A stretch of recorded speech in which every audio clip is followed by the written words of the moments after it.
পশু পাখির প্রতি ভালোবাসা মানুষের অন্যতম একটি গুণ। পশু পাখিকে যে ভালোবাসতে পারে তার মনটা অনেক উদার হয়।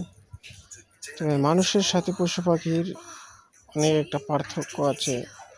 মানুষকে বিশ্বাস করার থেকে পশু পাখিকে বিশ্বাস করা অনেক ভালো, কেননা মানুষ বিশ্বাসঘাতকতা করে কিন্তু পশু পাখি বিশ্বাসঘাতকতা করে না।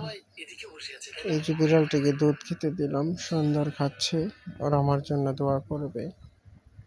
ভিউয়ার্স, আপনারা সবাই লাইক সাবস্ক্রাইব করে চ্যানেলটির পাশে থাকবেন।